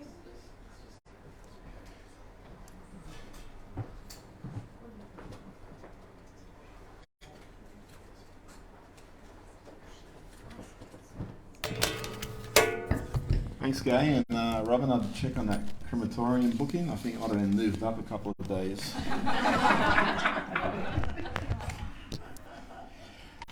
We have only a handful of readers left. Another workshop, a 2-day workshop running book writing boot camp. What was it? Yeah, book writing boot camp. So this is an intensive workshop over 2 days that will go through everything from the inception of an idea to fleshing it out to writing it to editing, marketing, publication, distribution and all that, which is going to be run by myself and Debbie Lee. So you can't get, well not me, but you can't get much more experience than Debbie Lee. Debbie comes from a famous family. Her sister Sarah makes cheesecakes. People will catch up. Shell, how are you doing back there? So let me just call Shell down, who is going to read a story, 3 weeks in a tent. Everyone please welcome Shell.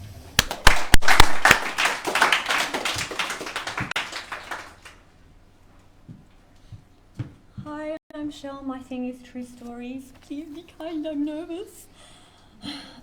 Last year, my friends invited me to go on an epic camping trip in the Western Australian desert, and I accepted.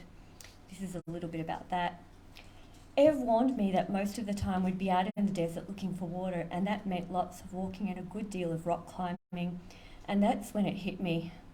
This was no ordinary camping holiday. It was semi-survival training. My mind took tumbles. What if we can't find water on the hikes? What if I freeze halfway up a cliff? What happens if I get lost, injured or bitten by a snake? Was anyone taking a first aid kit? I called Shaka. Shaka, I really want to come, but I don't want to be a liability. I can tell you now there is no way I can carry a 15-kilo backpack, and I am going to fall off a cliff. Shaka was not put off. She organised a Zoom call with her brother Ev. Ev insisted that I do rock climbing training immediately. Can you come over to my place tonight? I have a rock wall in my backyard and that you can practice on. Even a few sessions will make a big difference to your confidence. I can come on the weekend, I offered. Can you come tonight? Ev pushed. I hesitated. It was a cold winter day in Melbourne, wet to saturation point, and it was going to be even colder after work.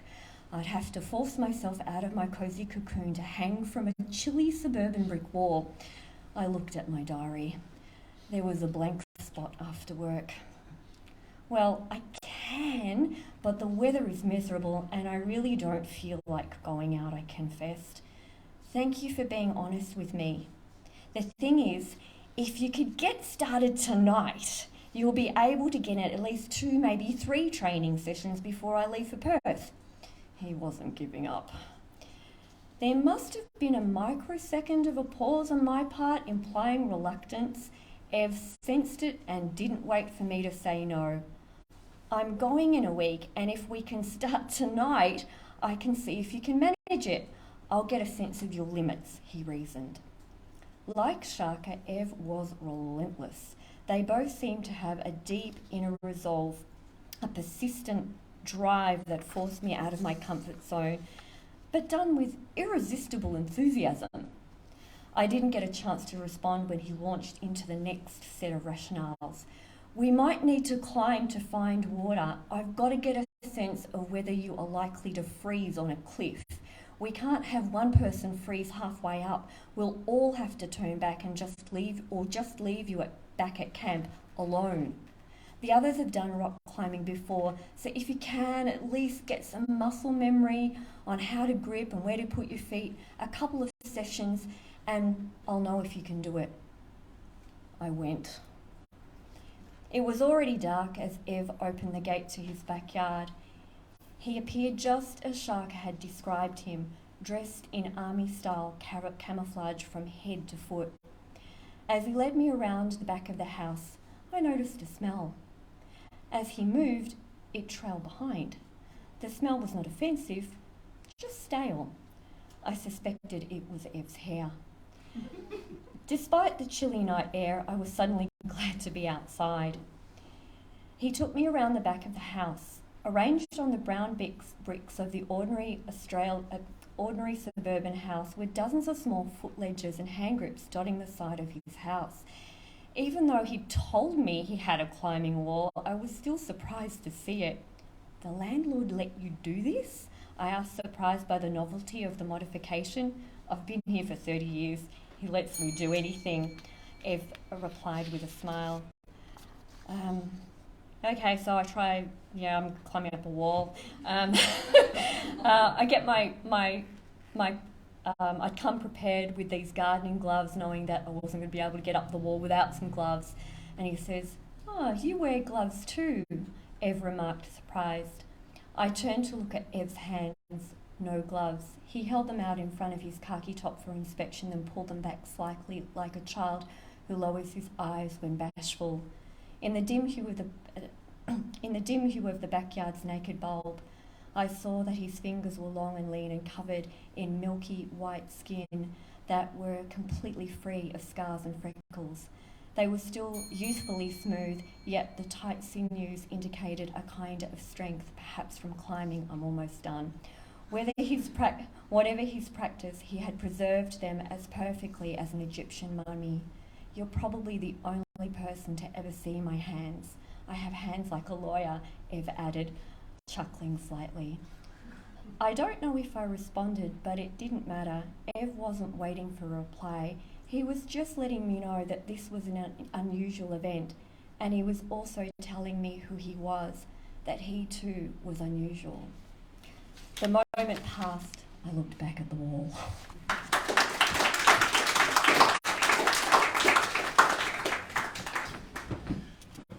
Thank you, Shell. Does anyone have any announcements that they'd like to make? You feel free to spruik yourself. Anything you have on, books you have coming out, publications you've made. Anyone? No one? Okay. It's a chatty crowd. Gave you a chance. It's fine. Paul, another long-time attendee to Open Mic Night. Everyone please welcome Paul with some poems.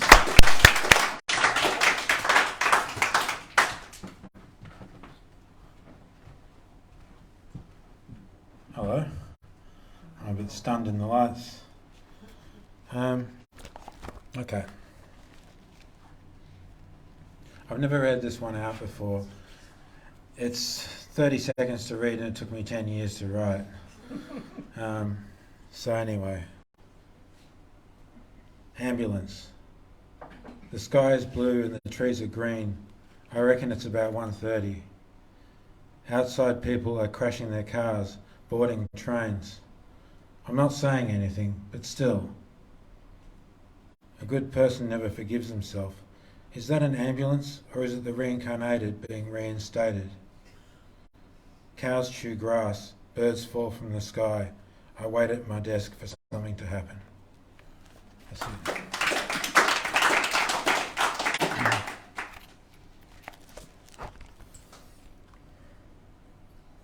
Autobiography, after Lawrence Ferlinghetti.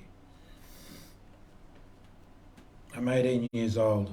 I'm actually 100. In my spare time, I like to argue with my girlfriend. I'm the last cigarette in the packet these days. I wash dishes, asleep by midnight, up again, shave. I prefer to avoid people, but I go insane if I do, so I show up again like leftovers. Sometimes I think I've seen all that I want to see and know all that I want to know. But then my girlfriend explains to me exactly how I'm full of shit. And I have to admit, she's probably onto something. I have shelves of books offering sage advice. I can't bring myself to read a word. I'm happiest on my feet. I like water birds, ducks, geese. I eat a spinach roll. I laugh during sex. I am and I continue away from conception, and I can't stop pushing. I'm giving birth to myself.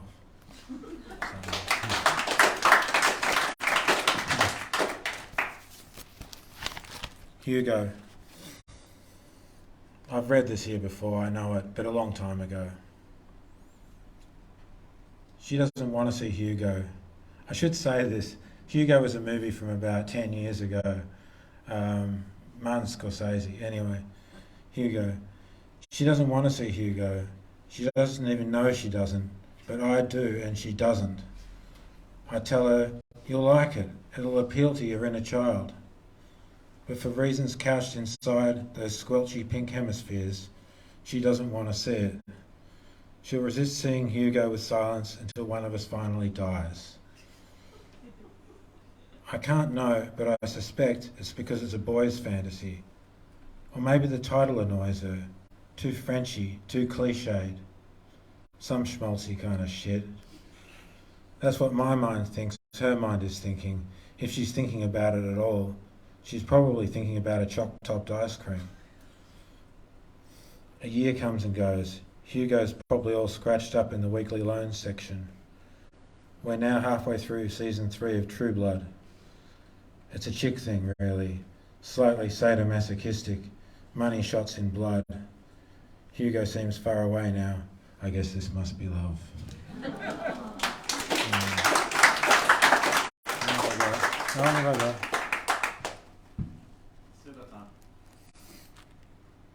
Okay. Well, I don't know which one to do. How long have I got exactly? 30 seconds. 30. All right, I'm just doing something. Okay, I hear you. There. The way I feel, the colour of blue, the wind raking everything. No, not that. The birds I hear but never see. The vineyard, the fence, the sound of cars, the person who pissed on this bench. Yes and no and okay. Day and night, saplings, mountains. You said, but truth. I said, metaphor, blah, blah, feelings, ideas. The wind, the dirt, walking eyes closed, my breath, my hand. I imagined something more, but my breath and my hand.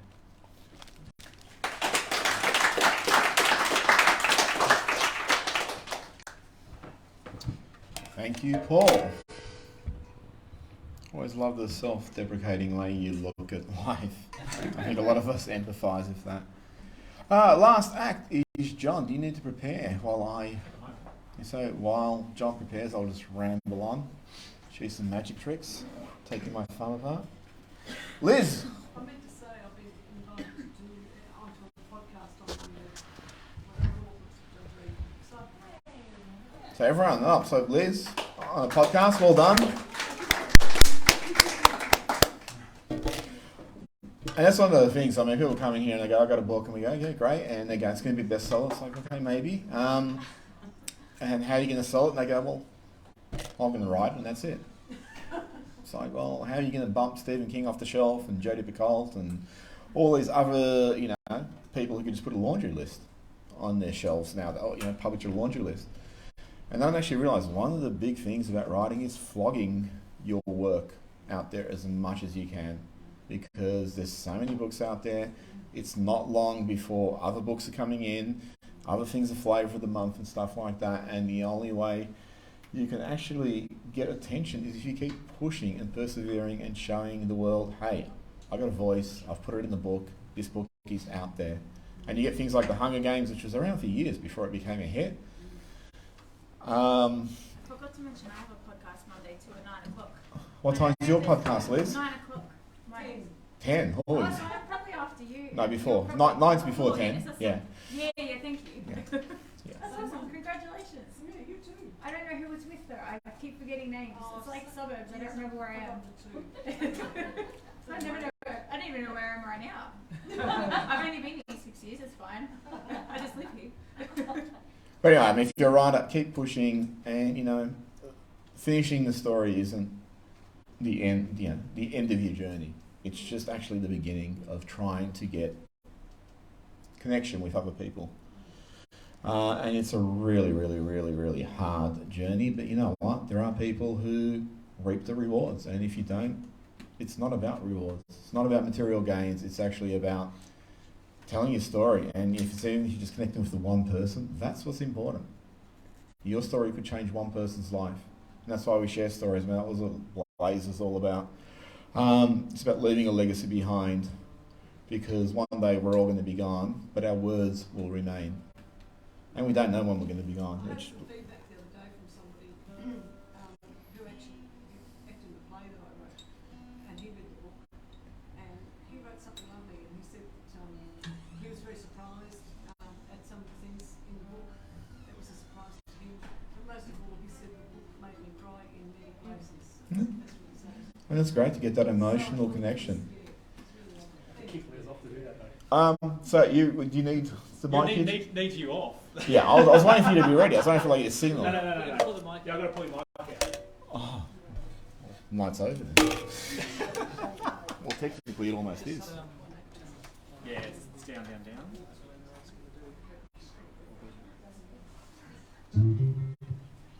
Alright, cool. Okay, that's alright. Well, just 1, 2. Oh, hang on. I'm going to have to turn that microphone on. Oh, It works better like that. Okay, alright. Hi. Hi. So, thank you very much, guys, for having me. I've been coming down to Busy Bird for, I don't know, maybe about 7 or 8 months now. Missed a couple, but I've been bringing my poetry down here, and I've been wanting to do this for a little while, integrating my sort of first love music with the spoken word poetry. So thank you for indulging me. I got permission in advance to dodge the bell tonight. This takes a little bit longer than 5 minutes, 4.5 minutes. So and I won't rabbit on too long before I start. But those who aren't musos and don't know, this is a looper pedal. So it allows me to do stuff like I can like record anything I want and then just play it back over and over. Record anything I want and then just play it back over and over. Record anything I want and then just play it. And then if it's bad, you can just record anything like that. So, and this is what you do when you want to play in a band but you don't have any friends. So I can do stuff like I can be the drummer and I can go.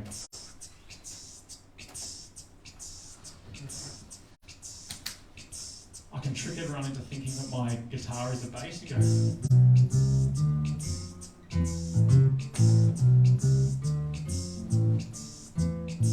And then whenever I start it up, I can just start it again. And go.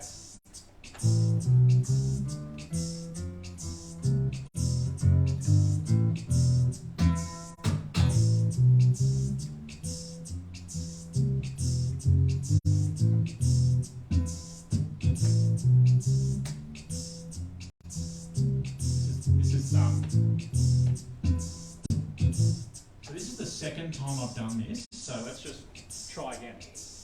1, 2, 3. So usually this bit works better, but usually you practice before you come and do this stuff. Ready?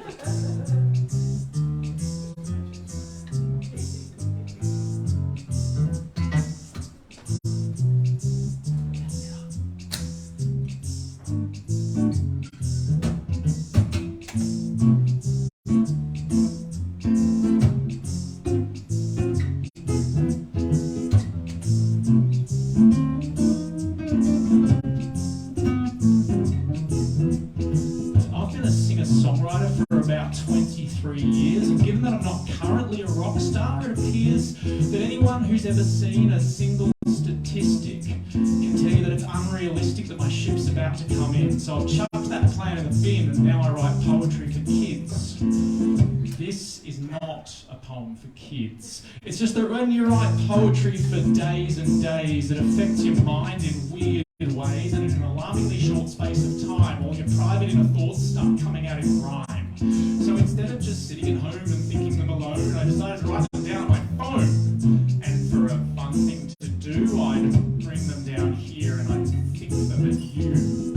We spend the majority of our days constrained by the social mores that were taught to us in our youth, so we rarely speak our truest truth. But it's in rare, unfiltered moments like now that we can break our vow to remain polite and restrained just like we were trained. That we can speak with total candour and no longer pander to the politically correct elite.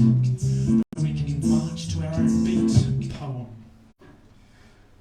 So without further preamble or ado, I'd like to present to you my beat poem. It's called I See You.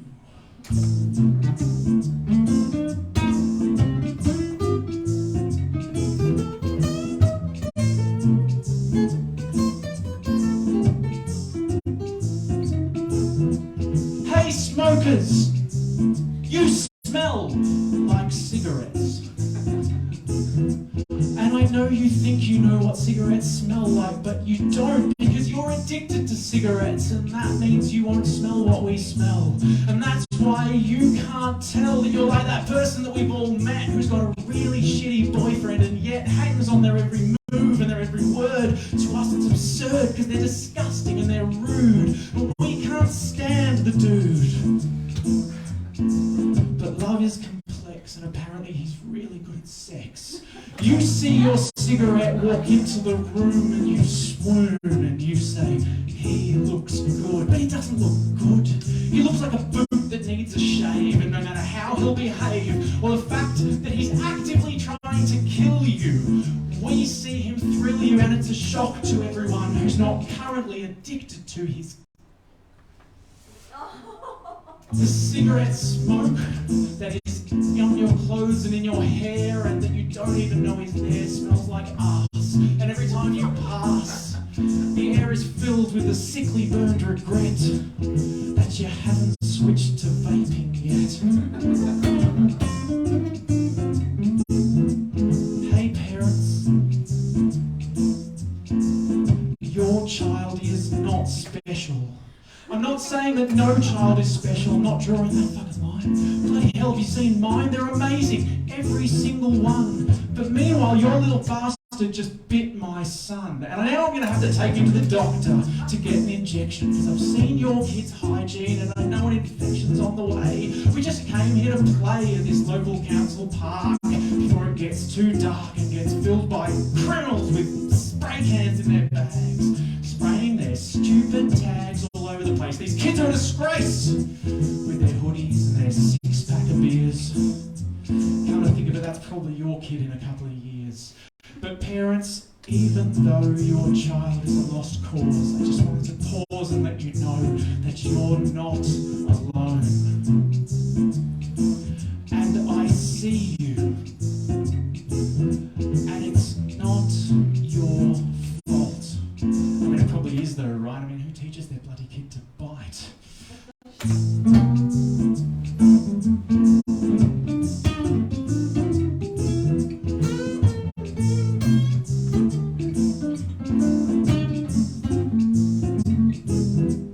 Hey, artists, writers, singers, guitarists, you are not very good.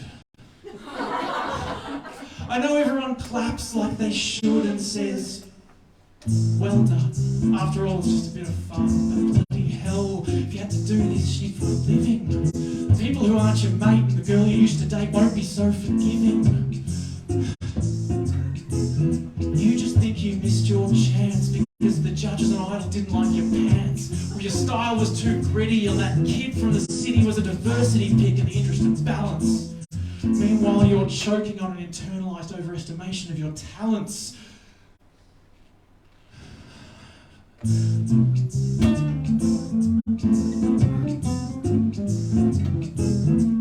the day comes along when you stop writing songs and you get it in your head that you'll write some poetry instead, and you start writing them. They're not bad, but they're not getting better, and then they start getting all sad and weird and meta, and you put one to music and perform it like an act, and then you're just totally missing the fact that you're totally fucking deluded.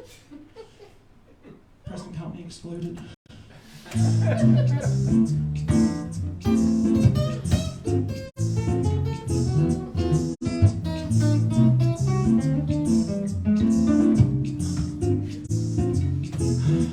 That's the end of my little poem.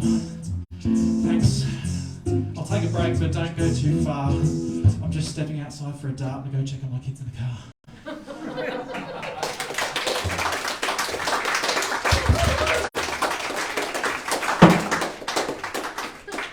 Thank you very much.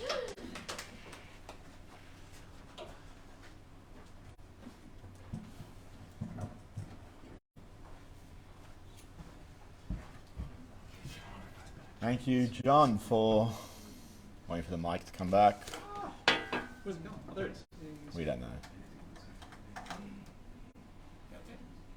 Thank you, John. All the younger people are watching, you go, what the fuck's he on about? All the old people go, yeah, this is life. John usually comes here and recites some really awesome kids' rhyme. So I don't think any of us expected that, but thank you for that. That was really entertaining. I will probably find a train line to walk onto a little bit later. I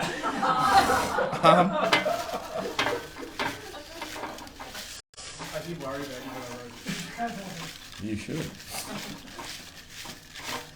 So, I'm going to draw the raffle. Before I draw the raffle, has anyone got anything they want to announce? Does anyone want to commandeer the stage like Liz just did a moment ago? Sorry. That's okay. Let's go, Liz. Not pointing fingers. Paul. I've got something I can say. Yep. I'm going to have a book come out this year. Oh, well done.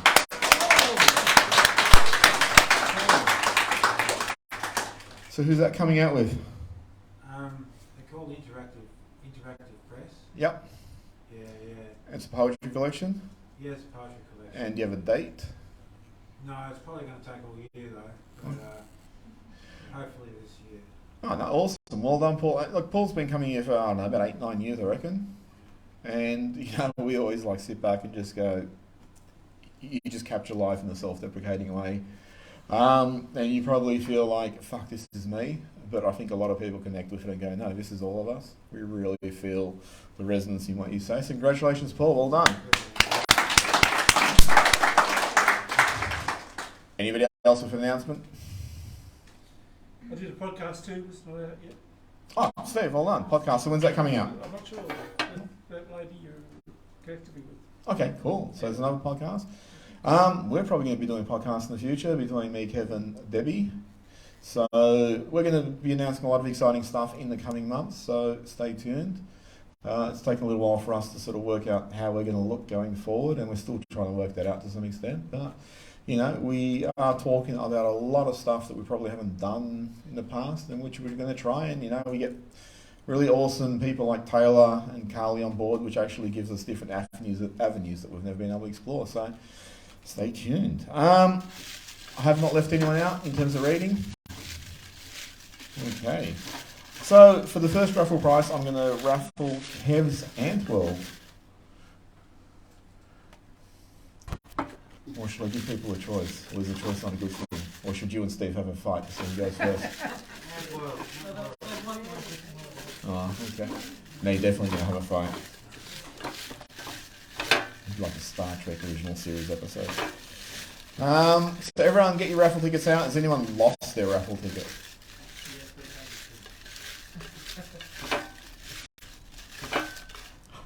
I'm going to take that one that jumped out. I was happy. Blue. B. 96. I think it would be you, it wouldn't be you. I don't know if it's about I think it would be. So let me check that. Do you have a picture of getting this raffle ticket when you walked in? You didn't. Funnily enough, You I do? don't. Oh, No. okay. That is fun. There you go, that's for you. Thank you. And for Steve the Garter's Pipe Dreams, you still doing stand-up? I haven't done for a while. Okay. You looking at going back to it? Is there any dates we should be looking out for? Way to sell yourself, Steve.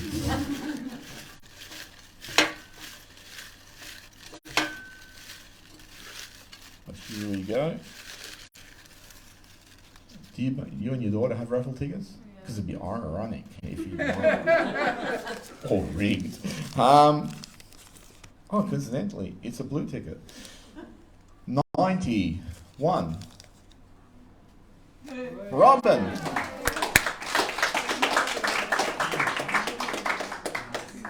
Here you go. I just should mention that Gay mentioned to me that she's got a do on Tuesday with her friends, so booking's been put out till Wednesday.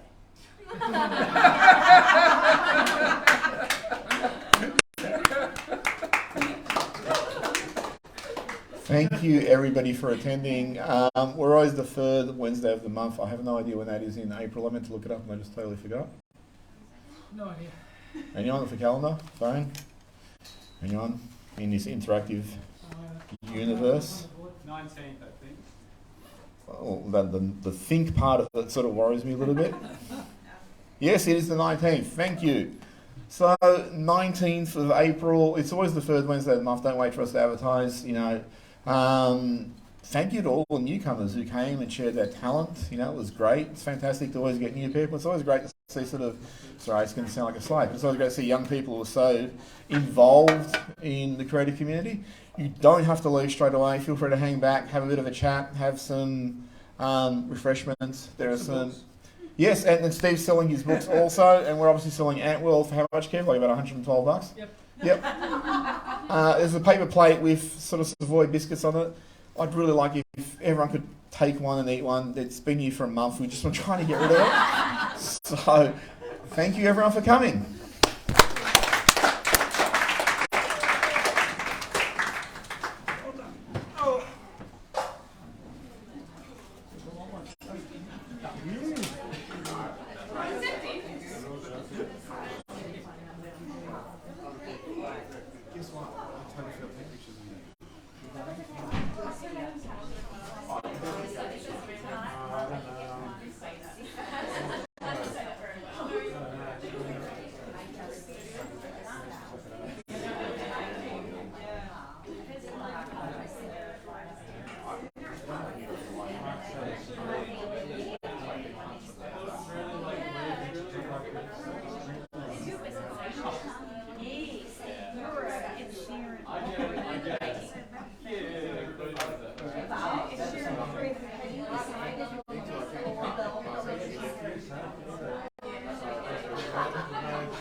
You guys all right?